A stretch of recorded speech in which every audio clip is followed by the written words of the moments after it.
तो हम लोग पावर शेयरिंग पढ़ रहे हैं। तो पावर शेयरिंग का मतलब सबसे पहले हम लोग देखेंगे कि पावर को शेयर करना ही पावर शेयरिंग कहलाता है। पावर शेयर आखिर क्यों किया जाता है? तो आप जो चैप्टर में मैंने पहले जो वीडियो शेयर किया था उस चैप्टर में आपको जो पढ़ाया गया है उसमें 2 जगह के बारे में पढ़ाया गया। 2 एक केस स्टडी आपको दिया गया है। एक केस स्टडी आपकी श्रीलंका की है,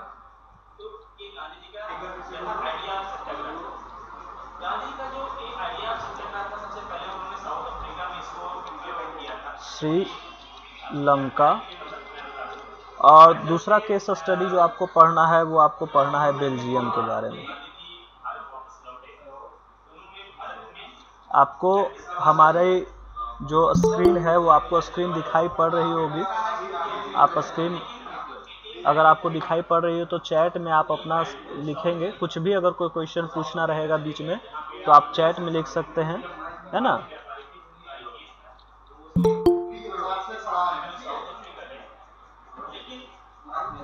चलिए और भी लोग शामिल हो रहे हैं। तो 2 जगह के बारे में हम लोग पढ़ रहे हैं। एक तो हो गया आपका श्रीलंका और दूसरा आपका हो गया बेल्जियम। तो चूंकि श्रीलंका और बेल्जियम इस 2 केस स्टडी से हम ये समझने का प्रयास करेंगे कि आखिर पावर शेयरिंग का कॉन्सेप्ट क्यों जरूरी है। आगे हम लोग देखेंगे भी इसको कि पावर शेयरिंग क्यों डिजायरेबल है, पावर शेयरिंग जरूरी क्यों है, इस पे भी हम लोग डिस्कस करेंगे। लेकिन पहले हम केस स्टडी को पढ़ लेते हैं, क्योंकि इस केस स्टडी को पढ़ने के बाद ही हमें पता चल पाता है कि किस तरीके से हम लोग पावर को एक दूसरे के साथ शेयर करते हैं और उसका क्या बेनिफिट मिलता है। तो कंपोजिशन के तौर पे पहले श्रीलंका को हम लोग देखें तो श्रीलंका में 3 तरह के जो कम्युनिटीज मेन रूप से रहते हैं। तो सबसे पहला जो कम्युनिटी है वो कम्युनिटी है सिन्हला की। पहला कम्युनिटी जो है वो आपका सिन्हला कम्युनिटी है, और सिन्हला कम्युनिटी 74% की संख्या में है। 74% जो इसका टोटल पॉपुलेशन है वो उसका टोटल पॉपुलेशन का 74% है। फिर दूसरी कम्युनिटी का, तिवारी सर नमस्कार, आप भी जुड़ चुके हैं। चलिए, तो 74% सिन्हला कम्युनिटी जो है वो निवास करती है।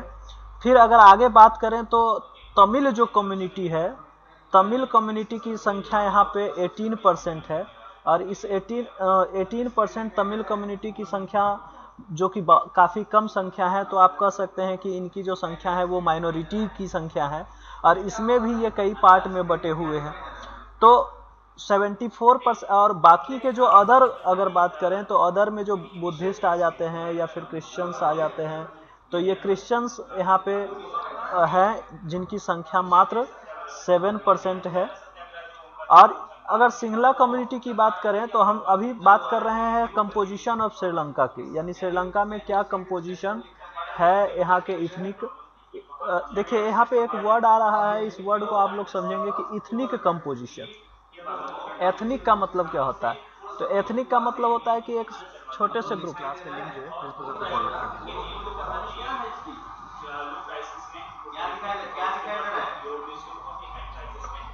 एक मिनट बच्चों। बिहार में जो किसान थे वो इंडिगो प्लांटर से बहुत ही परेशान थे। आपको दिखाई दे रहा है शेफर्ड्स क्लब है, कांग्रेस का एक सेशन हो रहा था लखनऊ में। तो वो सर बेटा अपना कैमरा ऑफ कर लो, ठीक है सर। रामचंद्र अपना कैमरा ऑफ कर लो, आप गांधी जी से मिले, माइक ऑफ करके रखो, ठीक। गांधी जी से रिक्वेस्ट करें सर, कैमरा ऑफ कर दो बेटा, ऑफ कैमरा ऑन है, ठीक है। हाँ, तो बात कर रहे थे इथनिक। तो इथनिक का मतलब ही होता है कि एक किसी पार्टिकुलर कॉमन बिलोंगिंग के लोग जो एक दूसरे के साथ जुड़े हुए हो, तो उनको कहा तो ये जो कॉमन बिलोंगिंग वाले लोग होते हैं जो कि इथनिक कहलाते हैं, यानी कि जातीय समूह आप इसको कह सकते हैं। इस जातीय समूह के आधार पे आप जातीय समूह के आधार पे उनको एक आप particular common tradition, common culture के रूप में रिकॉग्नाइज कर सकते हैं। तो सेम उसी तरीके से यहाँ पे जो इथनिक ग्रुप है वो लैंग्वेज के आधार पे उसको रिकॉग्नाइज किया गया है, और ये लैंग्वेज के आधार पे जो इनको रिकॉग्नाइज किया गया है, तो आप देखेंगे कि सिन्हला कम्युनिटी जो 74% है, इसमें दो तरह के लोग हैं, दो तरह का अगर जातीय आधार पे बात करें तो दो तरह के। अभी सिंहला जो है लैंग्वेज है, और इस सिंहला लैंग्वेज के आधार पे अगर बात करेंगे तो यहाँ दो तरह की कम्युनिटी है। एक सिंहला जो है वो बुद्धिस्ट है, और इस सिंहला कम्युनिटी में ही जो दूसरा कम्युनिटी एक आता है वो कि क्रिश्चियंस है। यानी कि सिंहला लैंग्वेज को बोलने वाले ये दो तरह के लोग हैं। फिर अगर तमिल के कंपोजिशन की बात करें तो तमिल कंपोजिशन में आपके दो तरह के तमिल आते थे। एक इंडियन तमिल, जो इंडिया से कभी न कभी वहाँ गए थे, वहाँ जाकर बस गए, इंडियन तमिल जिसका कंपोजिशन 5% था। और दूसरी अगर बात करें तो यहाँ पे नेटिव जो तमिल थे, नेटिव जो कि श्रीलंका के ही रहने वाले थे लेकिन वो तमिल लैंग्वेज को बोलते थे, और उनकी संख्या यहाँ पे 13% थी। तो इस तरीके से ये इनकी जनसंख्या टोटल 18% थी। और थर्ड कंपोजिशन की अगर बात करें, जो 7% था, तो इसमें क्रिश्चियंस आते थे। और ये क्रिश्चियंस में दो तरह के क्रिश्चियंस थे, जो कि एक क्रिश्चियंस जो थे वो तमिल थे, यानी तमिल क्रिश्चियंस थे, और दूसरा क्रिश्चियन जो कि सिंहलाज बोलते थे। तो क्रिश्चियन में दोनों तरह की कम्युनिटी थी, सिंहला बोलने वालों की भी और तमिल बोलने वालों की भी। तो ये तो हमारा हो गया एथनिक कंपोजिशन। अगर श्रीलंका के उसी तरीके से अगर बेल्जियम की एथनिक कंपोजिशन की बात करें, बेल्जियम के एथनिक कंपोजिशन की हम लोग बात करते हैं,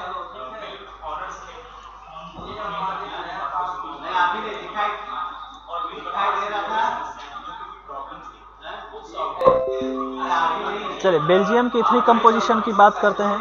तो सिंहला, जिस तरीके से हमने देखा कि यहाँ श्रीलंका में 3 तरह का कम्युनिटी है, मेन रूप से 2 तरह का कम्युनिटी है, एक सिंहला और एक तमिल, जो लैंग्वेज के आधार पर बांटा गया है। उसी तरीके से अगर बेल्जियम में आए तो बेल्जियम में भी 2 तरह का मेन रूप से कम्युनिटी आपको मिलता है।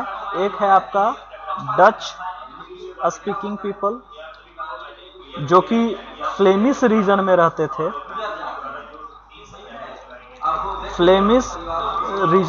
थे, और इनकी संख्या जो थी वो 59% थी। दूसरा जो कम्युनिटी है आप उसको देखेंगे तो ये फ्रेंच स्पीकिंग कम्युनिटी है, और ये जो है वहाँ रहते हैं, और इनका जो रहने का एरिया है वो वैलोनिया रीजन में रहते हैं। और इस वैलोनिया रीजन में इनकी जो परसेंटेज है वो 40% है। ये 40% लोग यहाँ निवास करते हैं। अब बाकी का जो 1% बच रहा है, उस 1% में यहाँ का मिक्स कम्युनिटी है, और ये कहलाते हैं जर्मन स्पीकिंग है। और जर्मन स्पीकिंग में आप देखेंगे तो जर्मन स्पीकिंग में ये 1% इनका पॉपुलेशन है। और इस तरीके से अगर यहाँ आपने देखा तो मेन रूप से जो भी है यहाँ का कंपोजिशन वो या तो फ्रेंच का है या तो फिर डच का है। और अगर एक बात करें हम लोग मिक्स की, तो ब्रुसेल्स जो कि बेल्जियम की कैपिटल सिटी है, ब्रुसेल्स जो कि यहाँ की कैपिटल सिटी है, और इस कैपिटल सिटी में जो कंपोजिशन देखेंगे हम लोग वो फ्रेंच की कंपोजिशन हम लोग देखेंगे। फ्रेंच स्पीकिंग लोगों का कंपोजिशन जो है, फ्रेंच स्पीकिंग लोगों का जो कंपोजिशन है वो 80% का है। और वहीं दूसरी तरफ अगर हम लोग डच स्पीकिंग की बात करें तो डच स्पीकिंग का जो पूरा यहाँ पे परसेंटेज है वो आप देखेंगे कि 20% का है। तो बेल्जियम में इतनी कंपोजिशन, ये जो आप देख रहे हैं, ये ऊपर का ये जो देख रहे हैं, ये एरिया जो आपका है वो कंट्री साइड का है। ये कंट्री साइड में इस तरीके का कंपोजिशन दिखता है जहाँ पे डच स्पीकिंग की संख्या ज़्यादा है और फ्रेंच स्पीकिंग की संख्या कम है। वहीं दूसरी ओर अगर बात करें ब्रुसेल्स की, तो ब्रुसेल्स में जो है वो फ्रेंच स्पीकिंग बोलने वाले लोगों की संख्या ज़्यादा है, और डच स्पीकिंग बोलने वाले लोगों की संख्या देखते हैं कि कम है। तो ये तो यहाँ का हो गया इथनिक कंपोजिशन। बट इस सारे इथनिक कंपोजिशन के होने के बावजूद भी दोनों का जो पावर शेयरिंग का तरीका वो है अलग अलग है। और इस पावर शेयरिंग का तरीका अलग अलग होने के कारण हम लोग देखते हैं कि कैसे ये पावर को शेयर करते हैं। तो सबसे पहले चलते हैं, हम लोग देखेंगे पावर शेयरिंग इन श्रीलंका। तो श्रीलंका में किस तरीके से पावर को शेयर किया गया है, हम लोग उसको पहले देखते हैं। तो जैसा कि आपको पता है कि श्रीलंका में जो सबसे ज्यादा जनसंख्या है वो किसकी है, कमेंट करके बताइए, सबसे ज्यादा जनसंख्या किसकी है? कोई भी चैट में कमेंट करके बताइए। हाँ, आप चैट में कमेंट कीजिए और बताइए कि किनकी जनसंख्या सबसे ज्यादा है। सिन्हलाज की, राइट। आप सबसे पहले लिखेंगे कि जो यहाँ पे जनसंख्या है वो सबसे ज्यादा सिन्हला स्पीकिंग लोगों की है, और यही कारण है कि वहाँ पे सिन्हला स्पीकिंग लोगों ने सबसे पहला जो काम किया, वो सबसे पहला जो इनका डिमांड था, वो डिमांड था कि सिन्हला जो स्पीकिंग लोग हैं उनकी बात मानी जाए, और इसलिए यहाँ पे जो इस्टेब्लिशमेंट हुआ वो इस्टेब्लिशमेंट हुआ सिन्हलाज की, और सिन्हलाज जो है उनकी सुपरमेसी यहाँ पे इस्टेब्लिश की गई। सिन्हलाज की सुपरमेसी इस्टेब्लिश की गई। अब चूंकि जब किसी एक कम्युनिटी की सुपरमेसी इस्टेब्लिश की जाएगी तो फिर वो अपने प्रभाव को और भी ज़्यादा मजबूत करने के लिए कई सारे कार्य करेंगे। तो सिन्हलाज कम्युनिटी का जो गवर्नमेंट बना, उस गवर्नमेंट को जिस नाम से हम जानते हैं, चूंकि मेजोरिटी की सरकार बनी थी इसलिए इस गवर्नमेंट को मेजोरिटेरियनिज्म कहा गया। और मेजोरिटेरियनिज्म का मतलब आपको समझना चाहिए, जो मेजोरिटी में हो, मेजोरिटी यानी one the government which is form by the majority group of a country. Majoritarian की अगर डेफिनेशन लिखने की बात करेंगे तो आप लिखेंगे कि द गवर्नमेंट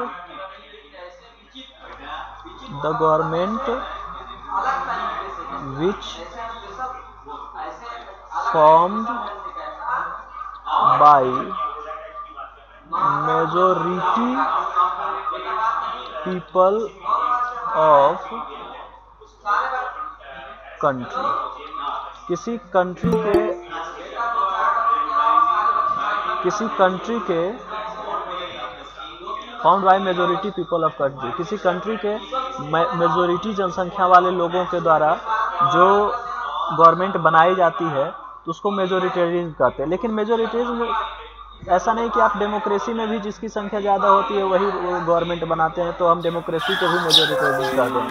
नहीं, डेमोक्रेसी को मेजोरिटेरियन नहीं कहेंगे, क्योंकि डेमोक्रेसी में आप जब देखते हैं, अगर कोई और आए मतलब डेमोक्रेसी में हम देखते हैं कि उसमें सभी, चाहे माइनॉरिटी में हो या मेजोरिटी में हो, सभी की बातों को सुना जाता है। लेकिन मेजोरिटेरियन गवर्नमेंट जो होता है उसमें सभी के बातों को नहीं सुना जाता है। आप कैसे ये देखते हैं, कैसे कह सकते हैं कि मेजोरिटेरियन में सभी के बातों को नहीं सुना जाता है? तो उसका एक बड़ा एग्जाम्पल है जो आपका श्रीलंका है, और श्रीलंका में आप इसको देखेंगे तो श्रीलंका में जो इस्टेब्लिश किया गया सिंगला सुपरमेसी को, तो सबसे पहला जो काम किया गया, इस गवर्नमेंट का जो वर्क था, उस वर्क में जो सबसे पहला काम किया गया वो था कि सिन्हला लैंग्वेज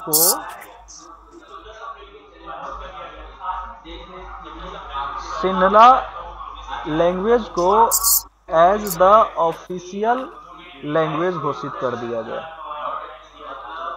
ऑफिशियल लैंग्वेज घोषित कर दिया गया।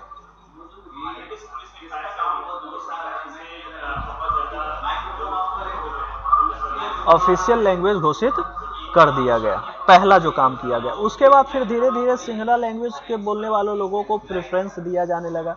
कई सारे ऐसे पॉलिसी बनाए गए एजुकेशन के लिए, कई सारे ऐसे पॉलिसी बनाए गए जो यूनिवर्सिटी और स्कूल लेवल पे, फिर जॉब के लेवल पे, जो जॉब की अपॉर्चुनिटी थी उसके लेवल पे, जहाँ पे एक पॉलिसी इन लोगों ने लॉन्च किया जिसको आप कह सकते हैं कि वहाँ पे प्रिफरेंशियल पॉलिसी लाया गया, जिसके तहत जो सिन्हला कम्युनिटीज के लोग थे, सिन्हला कम्युनिटी के लोग थे, उनको ज़्यादा प्रेफरेंस दिया जाता था।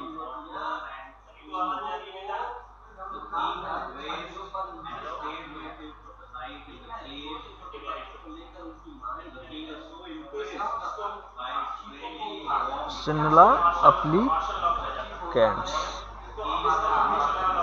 देखा जाता था कि अगर वो सिनला जानते हैं, सिनला कम्युनिटी से बिलोंग करते हैं, तो उनको ज़्यादा प्रीफर किया जाएगा, उनको पहले मौका मिलेगा। फिर लास्ट में जो एक और कम्युनिटी बच जाती है बुद्ध, जो एक वहाँ का कह सकते हैं कि मेन रूप से जो रिलीजियस बेसिस पे जो कह सकते हैं कि जो डोमिनेट करता था वो था बुद्धिज्म। तो इस सब उसके बाद इसने क्या किया कि बुद्धिज्म को बढ़ावा देने के लिए गवर्नमेंट यानी सरकार काम करने लगी। और हम जानते हैं कि सरकार जो है वो हमेशा मेजोरिटी की जब रहती है तो वो अपने ही रिलीजन को बढ़ावा देती है।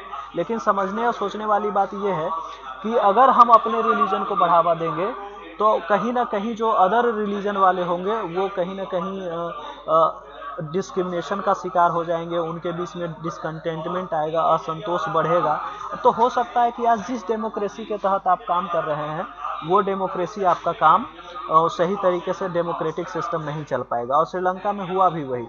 और श्रीलंका में डेमोक्रेटिक सिस्टम नहीं चल पाने का एक बड़ा कारण था कि वहाँ मेजोरिटेरियनिज्म रखा गया। जो बहुमत में थे यानी जिनकी संख्या ज़्यादा थी, बहुसंख्यक थे, उन्होंने अपने पॉलिसी को लोगों पे थोपा। और जो अदर तमिल लैंग्वेज बोलने वाले लोग थे उनको काफ़ी ज़्यादा डिस्क्रिमिनेशन का शिकार करना पड़ा। तो अंततः हम देखते हैं कि श्रीलंका में ये जो मेजोरिटेरियन सिस्टम है वो उसको गृह युद्ध के रूप में सामने लाता है।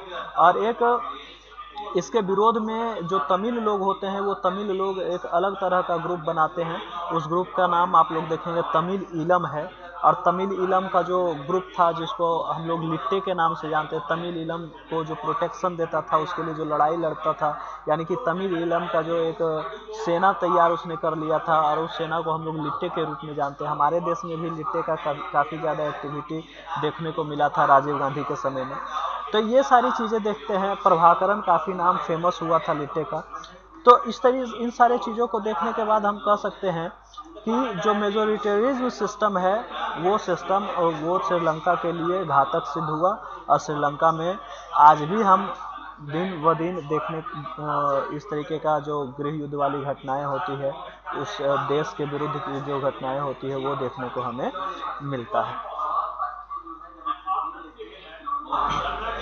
अब हम लोग आगे चलते हैं कि पावर शेयरिंग बेल्जियम में कैसे किया गया। पावर शेयरिंग ये तो हमने श्रीलंका में देखा। अब पावर शेयरिंग अगर हम बात करें तो बेल्जियम में किस तरीके का पावर शेयरिंग किया गया। आखिर बेल्जियम कैसे सस्टेन किया पावर को शेयर करके। तो जब पावर शेयरिंग है बेल्जियम की मॉडल, तो बेल्जियम की अगर हम बात करते हैं तो बेल्जियम के मॉडल को काफ़ी ज़्यादा पूरे वर्ल्ड में सराहना मिला है, इसलिए हम इसको बेल्जियन मॉडल के नाम से जानते हैं।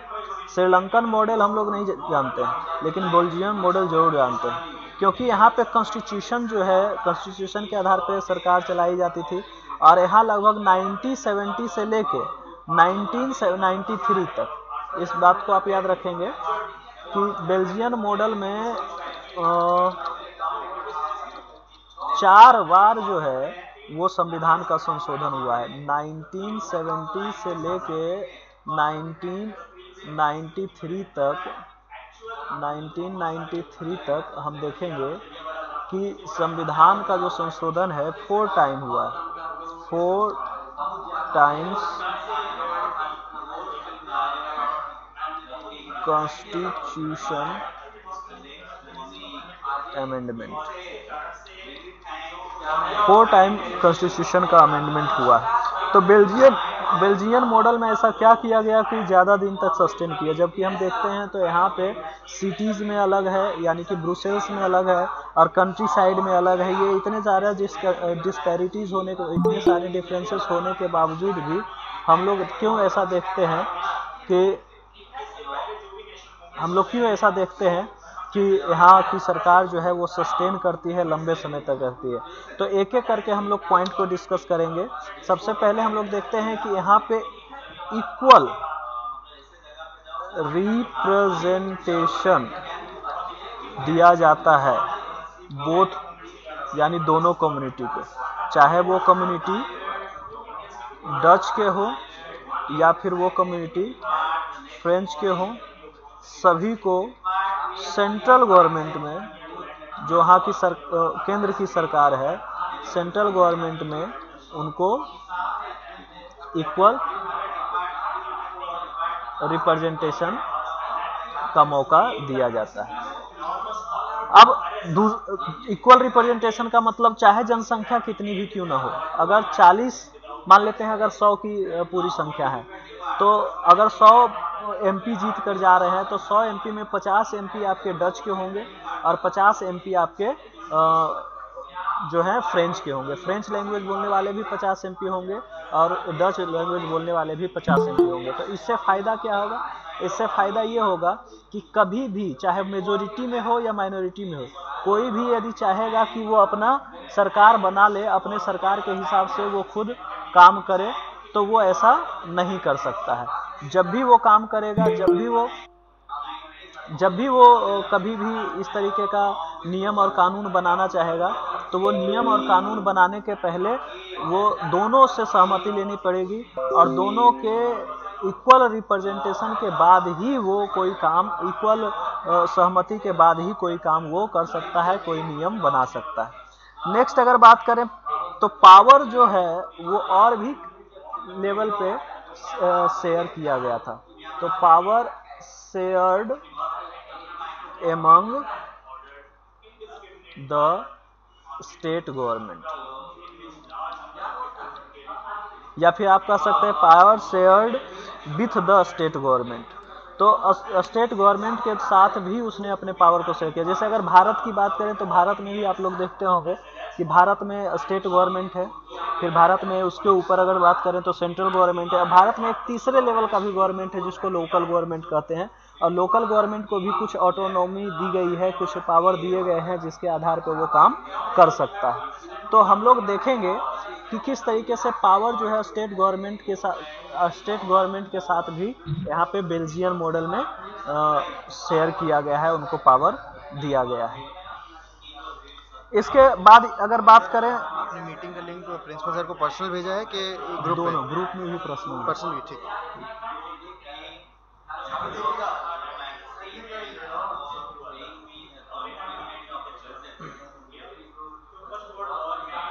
तो power share among the state government, तो स्टेट गवर्नमेंट के साथ पावर शेयर किया जाता है। अब जो अगर बात करें, ये तो हो गया वहाँ का रिप्रेजेंटेशन की बात। चूंकि वहाँ पे कंट्री साइड में और जो सिटीज था दोनों में डिफरेंसेस थे। कंट्री साइड में जहाँ पे डच ज़्यादा संख्या में थे, तो अगर ब्रुसेल्स में बात करें तो वहाँ पे फ्रेंच ज़्यादा संख्या में थे। इसके बावजूद इन लोगों ने इक्वल रिप्रेजेंटेशन पे अपना जो है सहमति जताया। तो हम लोग बात करते हैं कि ब्रुसेल्स जो कि वहाँ की कैपिटल सिटी थी, Brussels to have separate government, Brussels में एक सेपरेट गवर्नमेंट की व्यवस्था की गई। और इस ब्रुसेल्स में सेपरेट गवर्नमेंट बनने के बावजूद भी यहाँ ऐसा नहीं कि जो डोमिनेट कर रहे थे, जिसकी संख्या ज़्यादा थी, उनका ही रिप्रेजेंटेशन चलेगा। यहाँ भी इन लोगों ने इक्वल रिप्रेजेंटेशन रखा, और इक्वल रिप्रेजेंटेशन रखने से यहाँ जो समझौता था इनका और भी मजबूत हो गया। कौन सी समझौता? तो जो कंट्री साइड में जिस तरीके से इक्वल रिप्रेजेंटेशन रखा गया था, उसी तरीके से अब कैपिटल सिटी में भी इक्वल रिप्रेजेंटेशन रखा गया बोथ कम्युनिटी के लिए, चाहे वो डच कम्युनिटी के हो, चाहे वो फिर फ्रेंच कम्युनिटी के हो। तो इससे क्या हुआ कि वहाँ का जो गवर्नमेंट का सिस्टम था वो काफ़ी मजबूत हुआ और वहाँ डेमोक्रेसी को ज़्यादा दिन तक सस्टेन करने में लोगों को सहायता मिली। और नेक्स्ट अगर बात करें तो जो थर्ड लेवल का वहाँ जो सबसे यूनिक, पूरे वर्ल्ड में जो सबसे यूनिक गवर्नमेंट उसने दिया वो था कम्युनिटी गवर्नमेंट। कम्युनिटी गवर्नमेंट में क्या हुआ इसको हम लोग समझते हैं। तो कम्युनिटी गवर्नमेंट की अगर आप बात करेंगे तो कम्युनिटी गवर्नमेंट में हम देखें कि वहाँ जो डच कम्युनिटी थी या फिर जो फ्रेंच कम्युनिटी थी, इनका चाहे जनसंख्या कहीं भी कितनी हो उससे मतलब नहीं था। इनका एक इस फ्रेंच और डच के आधार पे इनको एक गवर्नमेंट बनाने की छूट दी गई और उसमें दिया गया कि ये लोग अपने हिसाब से वो क्या कर सकते हैं कि अपना एजुकेशनल और कल्चरल डेवलपमेंट के लिए गवर्नमेंट बना सकते हैं और उसके लिए वो काम कर सकते हैं कल्चरल और एजुकेशन डेवलपमेंट के लिए। और बेल्जियन मॉडल में जो सेंट्रल गवर्नमेंट थी ये उसको उसमें मदद करेगी, यानी कि कहने का मतलब फाइनेंशियल रूप से भी और आइडियोलॉजी से भी वो उसको मदद करेगी कि ज़्यादा से ज़्यादा वो आगे बढ़ सके। और ये कम्युनिटी गवर्नमेंट ही कह सकते हैं कि आप बेल्जियम में एक तरीके से पूरे डेमोक्रेसी को मजबूत बनाए हुए हैं और एक साथ लोगों को जोड़कर रखे हुए। तो एक बार फिर से हम लोग ओवरव्यू ले लेते हैं। पावर शेयरिंग, श्रीलंका का एथनिक कंपोजिशन 74% बुद्धिस्ट और क्रिश्चियन, तमिल 18% जिसमें Indian Tamil 5%, native Tamil 13%, other 7% जिसमें ज़्यादातर जनसंख्या क्रिश्चियंस की। बेल्जियम की एथनिक कंपोजिशन की बात करें तो अगर कंट्री साइड का एरिया है, ये कंट्री साइड में है, कंट्री साइड में डच स्पीकिंग जो फ्लेमिश रीजन में रहते थे 59% था, वहीं जो फ्रेंच स्पीकिंग थे वैलोनियन रीजन में रहते थे 40% था। जर्मन स्पीकिंग की बात करें तो ये 1% था। ब्रुसेल्स जो कि बेल्जियम की कैपिटल सिटी थी, वहाँ पे थोड़ा कंपोजिशन अलग था और इस कंपोजिशन को अगर हम लोग देखें तो फ्रेंच स्पीकिंग जो लोग थे वो 80% थे, डच स्पीकिंग की जो संख्या थी वो 20% थी। और ये तो हो गया वहाँ के एथनिक कंपोजिशन की बात। अगर हम लोग बात करें पावर शेयरिंग की, तो पावर शेयरिंग कैसे किया गया, तो श्रीलंका की पहले बात करते हैं। तो श्रीलंका में काफ़ी ज़्यादा जो डिस्पैरिटीज़ थी लोगों के पॉपुलेशन में, एक तरफ जहाँ संख्या 80% की थी, वहीं दूसरी तरफ संख्या अगर बात करें श्रीलंका में एक तरफ जहाँ 74% की थी तो दूसरी तरफ संख्या मात्र 18% की थी। तो अगर इसके आधार पे हम बात करें तो पावर को शेयर करने में यहाँ जो मेजोरिटी में जो लोग थे उनको प्रॉब्लम हो रहा था, तो उसने एक नए तरीके का सिस्टम अपनाया जिसको मेजोरिटेरियनिज्म कहते हैं या फिर आप उसको बहुसंख्यकवाद कह सकते हैं। इसमें क्या किया गया कि जो सिन्हला कम्युनिटी थी उसकी सुपरमेसी इस्टेब्लिश की गई और सिन्हला लैंग्वेज को एक ऑफिशियल लैंग्वेज डिक्लेयर कर दिया गया। एजुकेशन में भी सिन्हला लैंग्वेज को ज़्यादा प्रेफरेंस मिलने लगा। अगर बात करें जॉब के लिए तो इक्वल अपॉर्चुनिटी यहाँ भी नहीं मिला, जो सिन्हला एप्लीकेंट्स होते थे उनको पहले प्रेफरेंस किया जाता था। अब इससे भी आगे बढ़ के इन लोगों ने क्या किया, जो बुद्धिज्म को मानने वाले लोग थे यानी क्रिश्चियन और इस्लाम को मानने वाले लोगों की संख्या यहाँ कम थी, यहाँ बुद्धिस्ट रिलीजन को ज़्यादा बढ़ावा दिया गया। वहीं दूसरी तरफ अगर बेल्जियम की बात करें तो बेल्जियम ऑर्डर में 1970 और 1993 में कम से कम 4 बार कॉन्स्टिट्यूशन का अमेंडमेंट हुआ है और इस कॉन्स्टिट्यूशन अमेंडमेंट के कारण यहाँ पे जो हमेशा सुधार की संभावनाएं बनी रही है। और यहाँ पे अगर पावर शेयरिंग की बात करें तो यहाँ पे कंट्री साइड हो या फिर सिटीज़ हो, यानी कि वहाँ का कैपिटल सिटी हो, दोनों जगह पे इक्वल रिप्रेजेंटेशन की बात की गई और बोथ कम्युनिटी जो थी, चाहे वो फ्रेंच हो या चाहे वो सेंट्रल गवर्नमेंट की कम्युनिटी हो, वो दोनों जो कम्युनिटी है वो इक्वल रिप्रेजेंटेशन के लिए मान गई थी। जहाँ तक कि कंट्री साइड की बात करें तो कंट्री साइड में हम लोग देखते हैं कि जो बेल्जियम में जो डच स्पीकिंग लोग हैं उनकी अधिकता थी और ब्रुसेल्स की अगर बात करते हैं तो कैपिटल सिटी में फ्रेंच स्पीकिंग लोगों की अधिकता थी। अब दोनों ने क्या किया कि अपने अपने जगह पे समझौता कर लिया और दोनों जगह पे इक्वल रिप्रेजेंटेशन मान ली गई और जिससे क्या हुआ कि दोनों का जो साथ बैठकर मिलकर रहने का जो संभावना जो है वो बढ़ गया।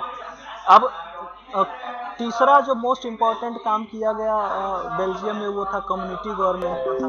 तो एक जो रिलीजियस या फिर कह सकते हैं कि कल्चरल और ट्रेडिशनल बेसिस पे जो एक ऑटोनॉमी दी गई, वो ऑटोनॉमी देखते हैं हम लोग कि वो ऑटोनॉमी इनके साथ दोनों के साथ इक्वल होता है। वो अपने आधार पे अपने लेवल पे वो काम कर सकते थे, ट्रेडिशन को बढ़ा सकते थे, अपने कल्चर को बढ़ा सकते थे, अपने लैंग्वेज को बढ़ाने के लिए काम कर सकते थे। कम्युनिटी लेवल का ये गवर्नमेंट जिसको कहा गया और इसको समर्थन मिलता था सेंट्रल और स्टेट गवर्नमेंट से, चाहे वो फाइनेंशियल हो या फिर आइडियोलॉजिकल।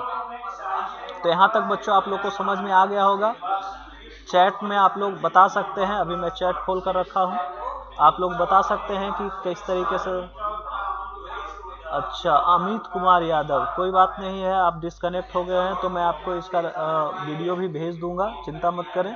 लेकिन आप प्रयास कीजिए कि ज़्यादा से ज़्यादा लोग गूगल मीट से कनेक्ट हों। गूगल मीट से कनेक्ट रहेंगे तो शायद आप ज़्यादा अच्छे से समझ पाएंगे, और लाइव क्लास होने के कारण आप कुछ अगर कोई प्रॉब्लम होगा तो डायरेक्ट पूछ पाएंगे। और बच्चे जो लाइव अभी आ रहे हैं वो अभी तक अगर कोई प्रॉब्लम हुआ होगा तो चैट के माध्यम से पूछ सकते हैं।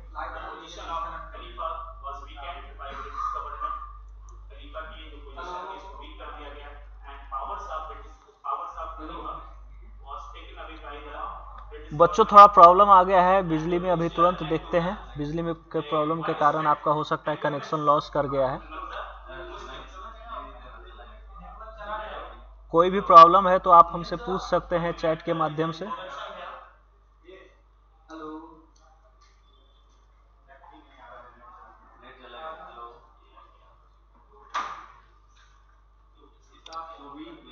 नेट चला गया।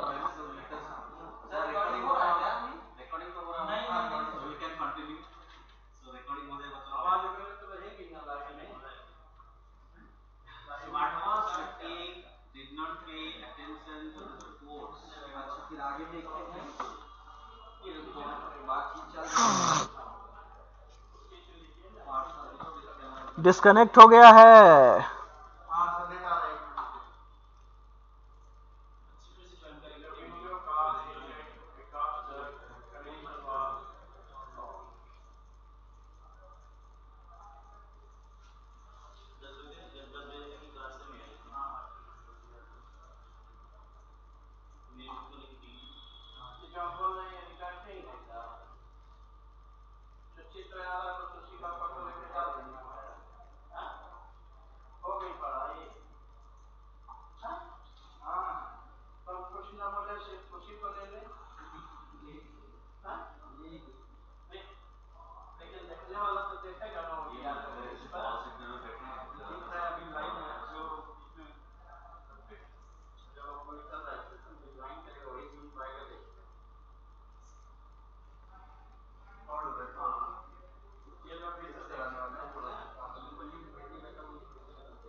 सर वो एक कैमरा लगा दीजिए, उसका बंद हो जाता है उनका कैमरा पीछे तो एकदम के बंद हो गया, क्या बंद हो गया उनका जूम, उनका गूगल मीट। हाँ नहीं, अरे भाई जब कैमरा चल रहा था खींच के कैमरा निकालने तुरंत नहीं मिल जाएगा। नहीं मेरे को रुक गया था, एगो कैमरा वो भी लगा दिया। अरे सर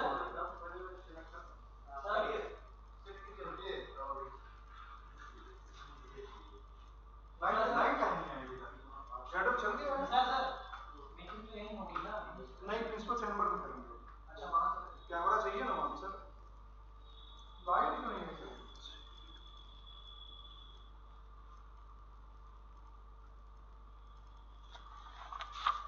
अच्छा 10 बज गए हैं ना? अच्छा 9:30 ही हो भी हुआ।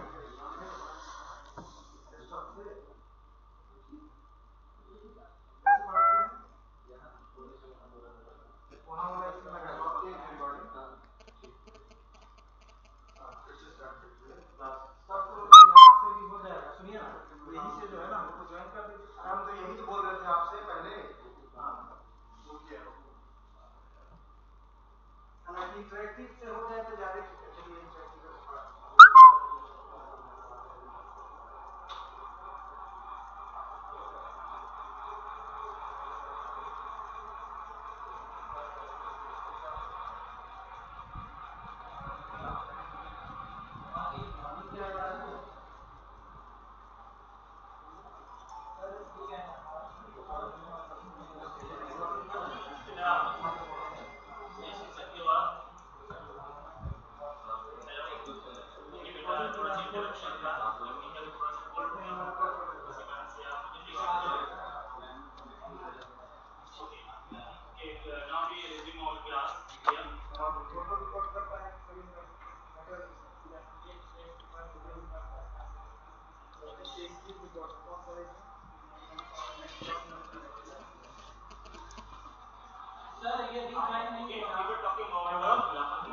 सर रीजॉइनिंग कीजिएगा न्यू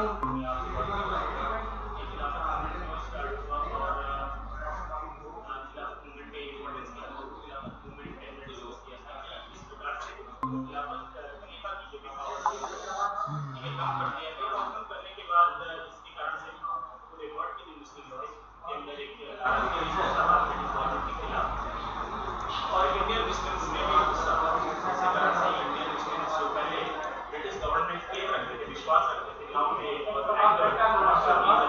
प्रोटेस्ट अगेंस्ट दिस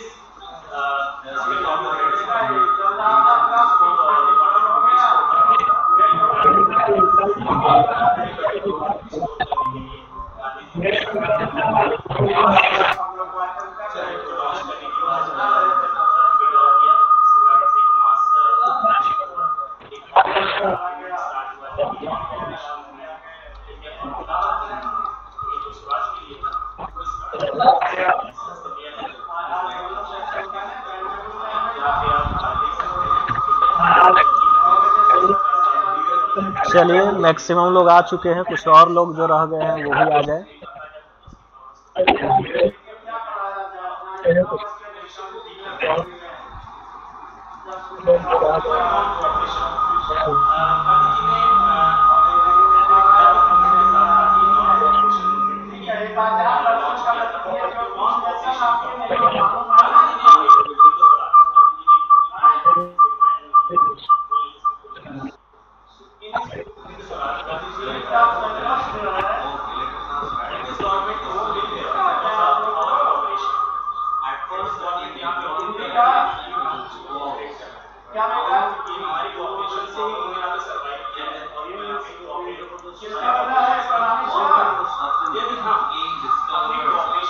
चलिए तो हम लोग आगे शुरू करते हैं।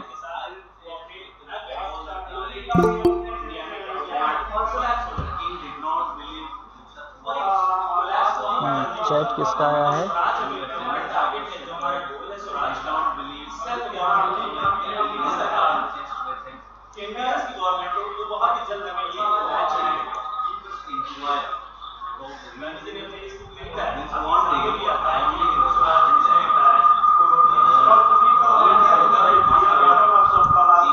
तो चलिए हम लोग आगे शुरू करते हैं। जो अब मोस्ट इम्पॉर्टेंट है वो अब यहाँ पे क्वेश्चन आता है। अभी तक हमने देख लिया दो कंट्री को कि किस तरीके से दो कंट्री आपस में पावर को शेयर कर रहे थे और कहाँ पे पावर शेयरिंग सफल हुआ और कहाँ पे पावर शेयरिंग सफल नहीं हुआ। तो हम लोग देखते हैं कि पावर शेयरिंग सबसे ज़्यादा सफल बेल्जियम में हुआ, जबकि पावर शेयरिंग का तरीका थोड़ा डिफरेंट होने के कारण श्रीलंका में पावर शेयरिंग सफल नहीं हुआ। तो क्वेश्चन यहाँ पे उठता है, जो नेक्स्ट पॉइंट हम लोग का है कि why power sharing is desirable. जो मेन पॉइंट आपके सामने आ रहा है, why power sharing is desirable. तो आप सबसे पहले यहाँ पे देखें कि there are two reason of power sharing. First is prudential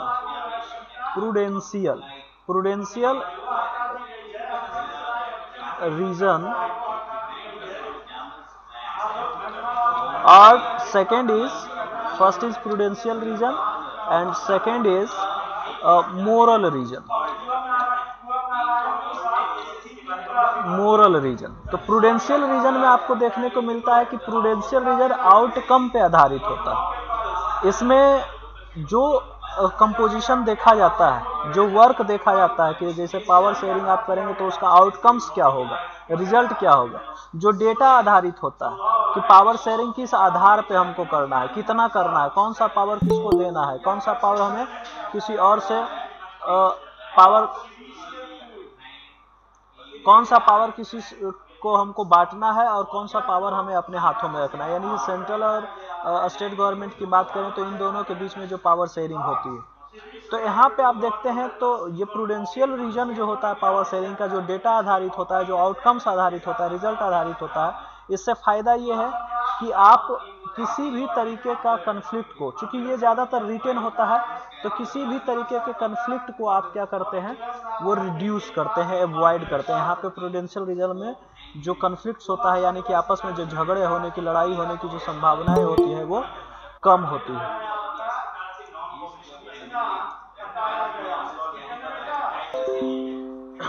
दूसरी बात अगर हम लोग बात करें तो ये पॉलिटिकल स्टेबिलिटी को इंश्योर करता है। ये पॉलिटिकल स्टेबिलिटी को इंश्योर करता है। कैसे? तो चूंकि यहाँ पे जो पावर शेयरिंग की जाती है वो डेटा आधारित होती है। मान लेते हैं अगर हम लोग बात करें कोलिजन गवर्नमेंट की, तो दो कम्युनिटी जो है, दो पार्टी जो है आपस में समझौता कर रही है। प्री वोट या पोस्ट वोट किसी भी तरीके का समझौता हो सकता है। तो इलेक्शन से पहले ये लोग समझौता अगर करते हैं तो इन लोगों में देखा जाता है कि किनका इन्फ्लुएंस ज़्यादा है। अब जिनका इन्फ्लुएंस ज़्यादा रहता है उनको ज़्यादा सीट मिलता है, जिनका इन्फ्लुएंस कम रहता है उनको कम सीट मिलता है। अगर आप अभी एनडीए की बात करें तो मैक्सिमम जगह रीजनल लेवल पे अगर बात करेंगे तो रीजनल लेवल पे आप देखते हैं कि जो क्षेत्रीय पार्टियां होती है, क्षेत्रीय पार्टियों को ज़्यादा सीट दिया जाता है, और जो यहाँ जो मेन पार्टी है यानी कि जो केंद्र के लेवल पे जो पार्टी है उसको थोड़ा कम सीट मिलता है। वही अगर जहाँ पे जो जिस जगह पे जितना पावरफुल होता है, जिसकी जितनी इन्फ्लुएंसेस होती है, उसको उतना ही ज़्यादा सीट दिया जाता है। और इससे क्या होता है कि वो जो आपस में जो समझौता होता है वो ज़्यादा लंबे समय तक, देर तक बना हुआ रहता है। वही जहाँ पे अगर अपना डोमिनेशन दिखाने की बात आ जाती है कि नहीं हम संख्या में ज़्यादा हैं और हमारा ही मुख्यमंत्री बनेगा या हमारा ही प्रधानमंत्री बनेगा, तो उस स्थिति में वहाँ के उस देश की पॉलिटिकल स्टेबिलिटी खराब हो जाती है। जैसे कि अगर नेपाल का आप एग्जाम्पल लें तो अभी केपी शर्मा ओली और एक कमल दहल प्रचंड, पुष्प कमल दहल प्रचंड, आप लोग अपना माइक ऑफ रखेंगे, कोई क्वेश्चन होगा तो आप चैट बॉक्स में लिख सकते हैं। तो दो एग्जाम्पल में दो प्रधानमंत्री की हम बात कर रहे हैं। एक पूर्व प्रधानमंत्री पुष्प कमल दहल प्रचंड के नाम से जो फेमस है, और अभी एक जो केपी शर्मा ओली है। तो इन लोगों में समझौता हुआ है कि आधे आधे समय तक दोनों काम करेंगे, दोनों प्रधानमंत्री के रूप में रहेंगे, दोनों प्रधानमंत्री के रूप में रहेंगे। इसके बावजूद हम लोग देखते हैं कि प्रधानमंत्री अभी केपी शर्मा ओली है, और जब जैसे ही प्रचंड के बारी आती है कि अब पुष्प कमल दहल प्रचंड को भी प्रधानमंत्री बनाया जा सकता है, तो ये लोग आपस में जो समझौता किए हैं उस पर ये अपना आधारित नहीं रह पाते, उस पर एस्टेब्लिश नहीं रह पाते हैं, तो जिसके कारण यहाँ सरकार बार बार बदलते रहती है। तो हमेशा जो सरकार में रहती है वो हमेशा अपना डोमिनेशन दिखाने का प्रयास करती है। तो जब कभी भी डोमिनेशन दिखाने वाला काम आता है तो सरकार की इनस्टेबिलिटी बढ़ जाती है। लेकिन अगर प्रूडेंशियल रीजन के आधार पे हम लोग पावर का शेयरिंग करें तो यहाँ पे पॉलिटिकल जो स्टेबिलिटी होती है काफ़ी लॉन्ग टर्म तक चलती है। नेक्स्ट जो इम्पोर्टेंट है वो है majority can not rule over minority. Majority can not rule over minority. अब जब प्रूडेंशियल रीजन के आधार पे पावर शेयरिंग किया जाएगा तो वहाँ पे मेजोरिटी कभी भी माइनॉरिटी पे रूल नहीं करेगी, यानी दोनों एक दूसरे के साथ चलेंगे, ना कि एक दूसरे को डोमिनेट करके चलेंगे। सो प्रूडेंशियल रीजन इज मोस्ट कह सकते हैं कि beneficial for the power sharing, और इस सारे चीज़ों को कॉन्फ्लिक्ट को अवॉइड करने के लिए, पॉलिटिकल स्टेबिलिटी बनाए रखने के लिए, माइनॉरिटी के राइट्स को प्रोटेक्ट करने के लिए, ये सारे रीजन्स हैं जिसके लिए पावर शेयरिंग जो है डिजायरेबल है। अब आ जाते हैं कुछ मोरल रीजन्स पे। तो मोरल रीजन पे तो सबसे बड़ा रीजन यही है कि जो हमारी स्पिरिट है, यानी डेमोक्रेसी बनाए रखने की, तो स्पिरिट ऑफ डेमोक्रेसी को बनाए रखने के लिए पावर को शेयर किया जाता है। और दूसरा जो इम्पोर्टेंट है, इंश्योर करने के लिए कि जो हमारी गवर्नमेंट है वो लेजिटिमेट है, इसकी लेजिटिमेसी बनी हुई है और ज़्यादा से ज़्यादा लोग हमारे गवर्नमेंट को मान रहे हैं और इस गवर्नमेंट के साथ चल रहे हैं। तो ये एक बड़ा मोरल रीजन है कि पावर को शेयर करना चाहिए, जिससे कि ज़्यादा से ज़्यादा लोग इसको लेजिटिमेट कर सकें, इसको वैधानिक मान सकें। क्योंकि जब जैसे कि हमारा संविधान इतने लंबे समय तक लोग संविधान को मान रहे हैं, जबकि कई सारे ऐसे देश हैं जहाँ संविधान को कई बार बदला जा चुका है, रीराइट किया जा चुका है, लेकिन हमारे देश में ऐसी घटना कभी नहीं हुई कि हमारे संविधान को रीराइट करने की बात उठी हो। तो इसके पीछे एक बड़ा रीजन है, क्योंकि जो संविधान हमारा लिखाया गया हमारे लोगों के द्वारा लिखा गया है, हमारे लोग संविधान को लिखने में शामिल थे। तो मोरली लोग समझते हैं कि ये जो संविधान है वो हमारा है, यानी किसी को भी हमारे देश में ये आभास नहीं होता है कि ये संविधान हमारा नहीं है। सबको लगता है कि हमारे लोगों ने इस संविधान को लिखा है, और यही कारण है कि ज़्यादा से ज़्यादा लेजिटिमेसी हमारे संविधान की बरकरार है। तो ये दो रीजन हो गया जिसके लिए हम पावर शेयर करते हैं। अब नेक्स्ट आते हैं नेक्स्ट पॉइंट पे कि हम लोगों का पावर जो शेयर करने का तरीका है वो क्या क्या, कितने रूप में पावर को शेयर किया जाता है। Forms of power sharing. Power sharing का कितना रूप है। तो अगर सबसे पहले देखें तो पावर शेयरिंग का मेन रूप से दो तरीका आपको समझ में आता है। एक तरीका है जो कि हॉरिजॉन्टल है, और दूसरा तरीका अगर बात करें तो दूसरा जो है वो वर्टिकल है।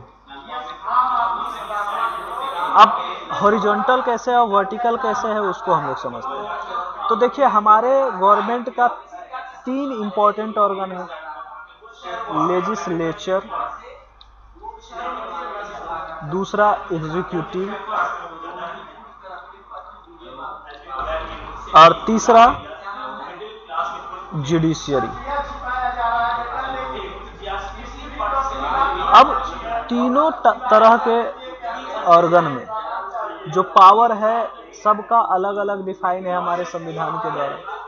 लेजिस्लेचर का पावर अलग है, एग्जीक्यूटिव का पावर अलग है, जुडिशियरी का पावर है, सबका अपना अपना जुरिडिक्शंस है, यानी सबका अपना अपना अधिकार क्षेत्र है। कोई किसी के अधिकार क्षेत्र पे हस्तक्षेप नहीं करती, और ये तीनों के तीनों अपने आप में पैरेलल हैं और पावरफुल हैं। साथ ही साथ ये तीनों एक दूसरे को कंट्रोल भी करते हैं।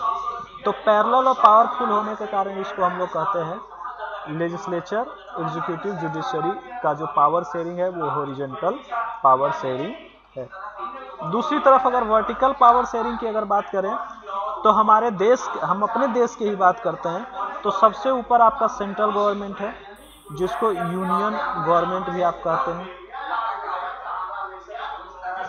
उसके नीचे अगर आ जाए कि जब सेंट्रल गवर्नमेंट ने पावर को डिस्ट्रीब्यूट किया है तो वो स्टेट गवर्नमेंट के रूप में आता है। तो फिर स्टेट गवर्नमेंट में भी आप पावर को शेयर करते हैं।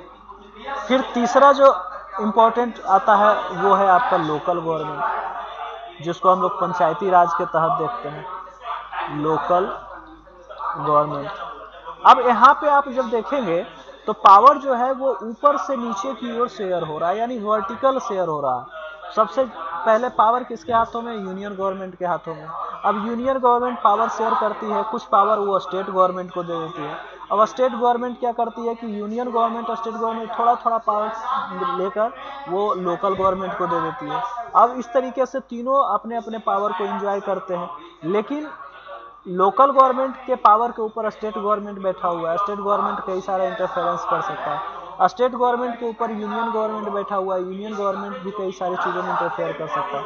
जैसे कि पावर शेयरिंग में हमने सब्जेक्ट लिस्ट को देखा था, और सब्जेक्ट लिस्ट में हमने देखा है कि किस तरीके से यूनियन लिस्ट, स्टेट लिस्ट, और फिर उसके बाद आप देखते हैं एक कंकरेंट लिस्ट। तो 3 तरीके का लिस्ट आप देखते हैं, और ये तीनों तरह के लिस्ट में आप देखेंगे कि पूरा पावर जो है एक दूसरे के साथ शेयर किया गया है। तो अगर हॉरिजॉन्टल पावर शेयरिंग की बात करें, अगर हॉरिजॉन्टल, हनी कुमार काफी लेट आप आए हैं, थोड़ा और जल्दी आया कीजिए जिनको भी जुड़ना रहे।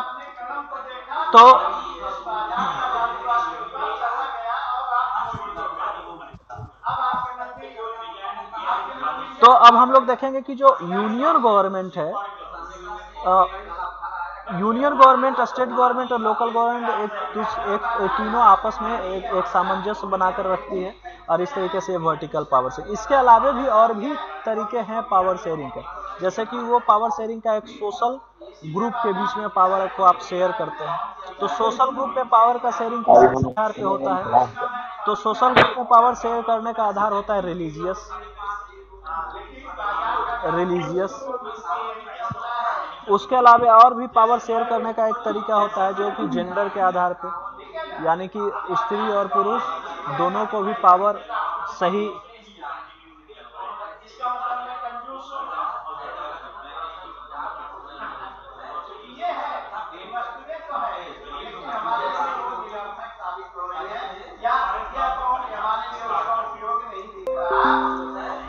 रिलीजियस, जेंडर, और तीसरा तरीका आपका है जेंडर के आधार के अलावा फिर लिंग्विस्टिक आधार पे।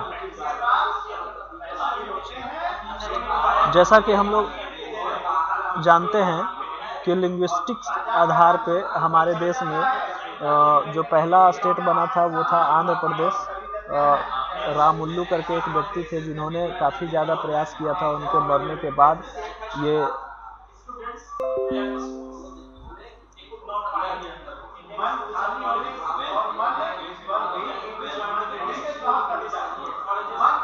तो इनके मरने के बाद पीयूष मेधा, आप लोग किसी तरीके का अपने स्क्रीन पे छेड़छाड़ ना करें, डायरेक्ट देखें कि आपके स्क्रीन पे क्या दिखाई पड़ रहा है और उसके आधार पे आप लोग काम करें।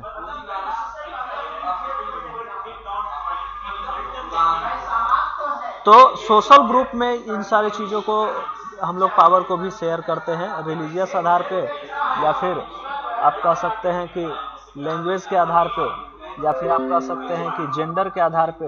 इन सारी चीज़ों को पावर शेयर हम लोग करते हैं।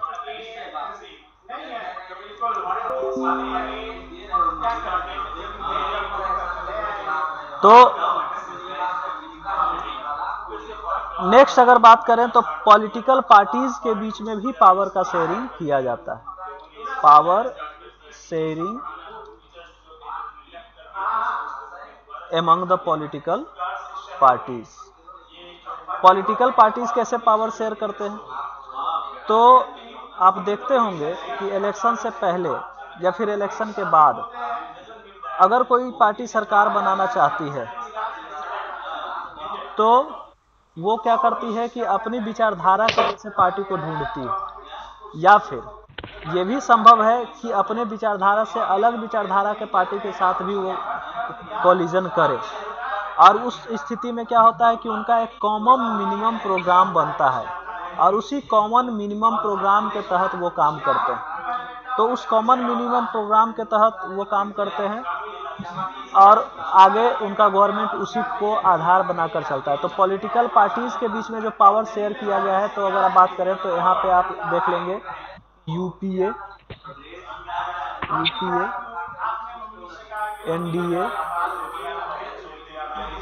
ये दो बड़ी गठबंधन सरकार है जो पॉलिटिकल पार्टीज आपस में पावर शेयर कर रही है। और अगर प्रेशर ग्रुप की बात करें तो कई सारे ऐसे ग्रुप होते हैं जो सरकार में नहीं रहते हुए भी सरकार को कंट्रोल करने का प्रयास करती है, सरकार के साथ रहने का प्रयास करती है, सरकार को सजेशन देने का प्रयास करती है, सरकार को क्रिटिसाइज करने का काम करती है। तो कुछ ऐसे ग्रुप हैं जिसमें आपका आता है बाम सेफ, काफ़ी फेमस है।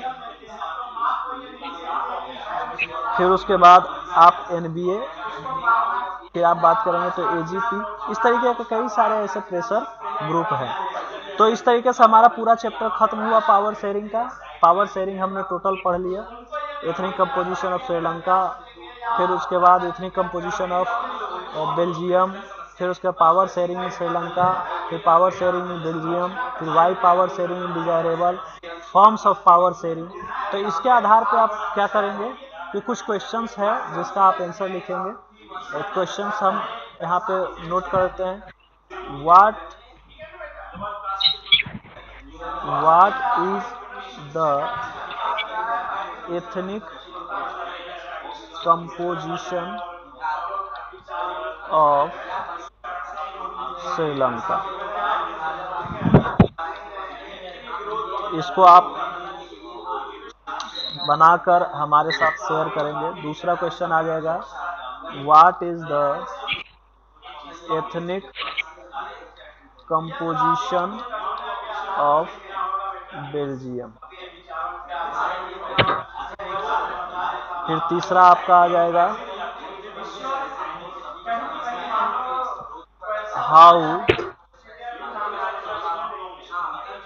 हाउ डिड पावर शेयर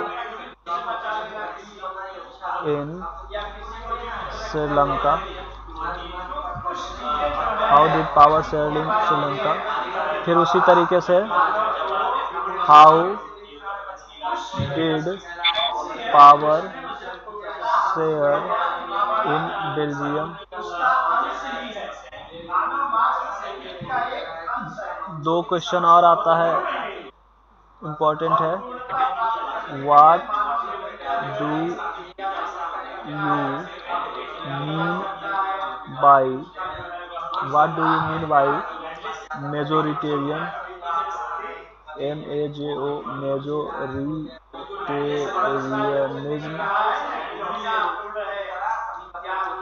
फिर एक और क्वेश्चन आता है, what do you mean by community government.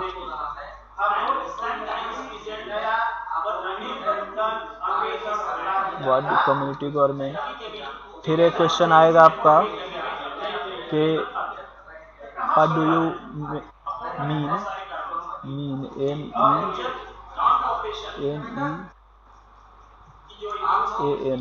By community government. फिर आएगा why power sharing is desirable. Sound clear नहीं आ रहा है। साउंड अब जरूरी नहीं है, पहले आप जो देख लीजिए, क्योंकि चैप्टर आपका खत्म हो चुका है और अब आपको सिर्फ क्वेश्चन आंसर दिया जा रहा है, और क्वेश्चन आंसर को आप लोग देखते जाइए, उसको लिख लीजिएगा और उस क्वेश्चन आंसर को आप लोग को शेयर करना है हमारे साथ। इसका ऐसे हम एक कॉपी आपके ग्रुप में भी डाल देंगे। वाई ठीक है sir. Power sharing is desirable.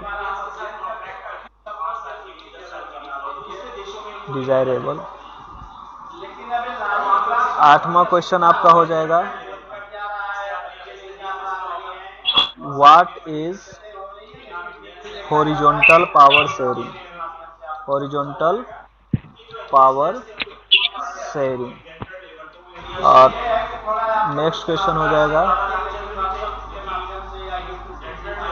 What is vertical power sharing. Vertical power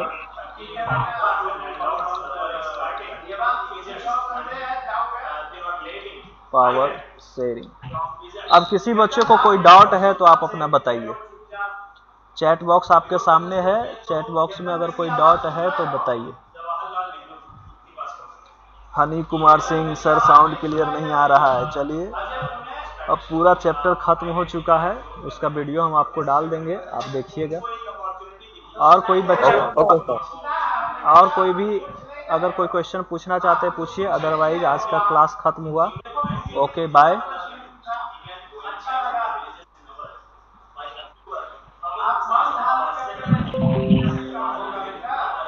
आप लीव कर सकते हैं, मीटिंग को आप छोड़ सकते हैं।